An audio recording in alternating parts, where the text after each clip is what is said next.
Negative. You have 30 seconds to begin your departure. After that, we will demonstrate why humanity doesn't negotiate with invaders. The transmission ended.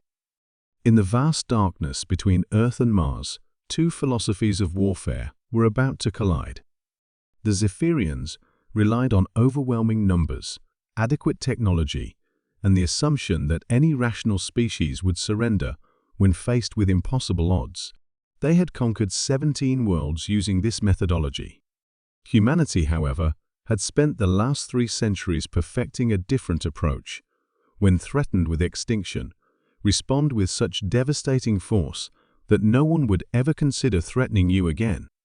Target acquisition complete, reported the weapons officer aboard Final Warning. All enemy vessels locked. Fire, Morrison commanded. Space erupted in light.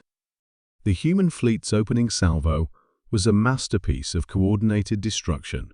Quantum torpedoes tore through Zephyrian shields as if they were paper, while antimatter cannons vaporized entire sections of enemy vessels. The aliens' superior numbers meant nothing when their ships were being destroyed faster than they could return fire. Kethvar watched in horror as his fleet disintegrated around him. In less than 3 minutes, over half his vessels were either destroyed or crippled. The humans weren't negotiating, they were systematically annihilating anything that posed a threat. Retreat! All vessels retreat! He screamed into his communicator. But the humans weren't finished. As the surviving Zephyrian ships attempted to flee, the destroyer squadrons moved to intercept, their particle beams cutting through space with surgical precision. The message was clear: when you threaten humanity, you don't get to leave. The Battle of Seoul lasted 18 minutes. When it ended, the Zephyrian Third Expeditionary Fleet no longer existed. A handful of escape pods were permitted to return home, carrying survivors who would spread word of what they had witnessed. Admiral Morrison stood on the bridge of the Retribution, watching the debris field that had once been an invasion force. His communications officer approached with a priority message. "Sir, we're receiving surrender transmissions from the Hegemony High Command. They're requesting negotiations." Morrison allowed himself a thin smile. "Patch them through. I suspect they'll find us much more reasonable now." The Zephyrians had been right about one thing: humans were indeed excellent negotiators. They had simply failed to understand that the best negotiations were those conducted after you had already won. In the depths of space, the wreckage of the inevitable victory drifted silent and cold, a monument to the dangers of underestimating a species that had spent millennia learning that peace was only possible when backed by the absolute certainty of overwhelming retaliation. Humanity had sent its finest Battlefleet, and the galaxy had received its finest lesson. Some species negotiated through words, others through strength, but the wisest did both after making it clear which one they preferred.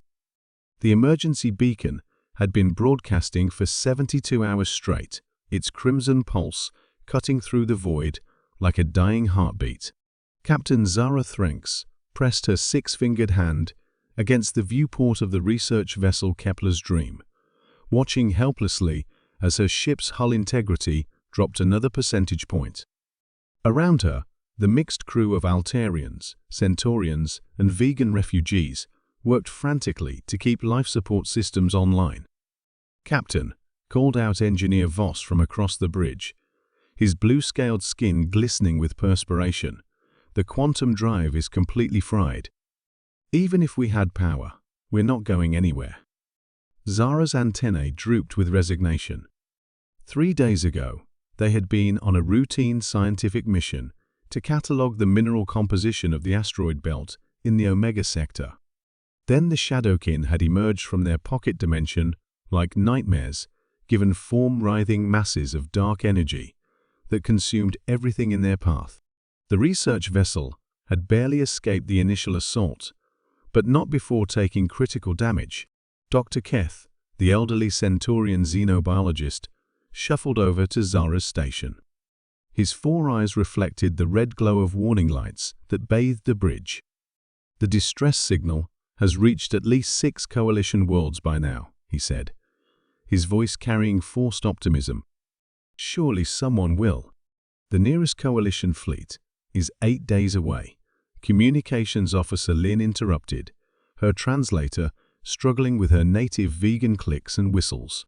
"The Shadowkin will have consumed this entire sector by then." Through the viewport, they could see the entities in the distance, amorphous blobs of sentient darkness that pulsed with malevolent intelligence. They moved through space without ships, feeding on stellar radiation and leaving dead systems in their wake. The Kepler's dream had been lucky to escape their initial feeding frenzy, but the creatures seemed to sense the ship's presence, slowly converging on their position. "How many life pods do we have?" Zara asked quietly. 12, Voss replied, his voice hollow. "For a crew of 47. The bridge fell silent except for the steady beeping of failing systems. Zara had commanded mixed-species crews for over a decade, but she had never faced a scenario like this. The Coalition's protocols were clear. In situations with insufficient evacuation capacity, senior officers were expected to ensure the survival of the most critical personnel. But looking at her crew, scientists, engineers, and researchers from a dozen different worlds, she couldn't bring herself to make that choice. "Captain," Lin's voice suddenly cracked with excitement. "I'm detecting an energy signature. Something big, approaching from the outer system." All eyes turned to the tactical display as a massive contact appeared at the edge of their sensors. The ship was unlike anything in the Coalition database, angular and aggressive, bristling with weapon systems that seemed almost primitive compared to standard plasma arrays and quantum torpedoes. It's a human vessel," Lin whispered in disbelief. Dr. Keth's four eyes widened in surprise. "Impossible.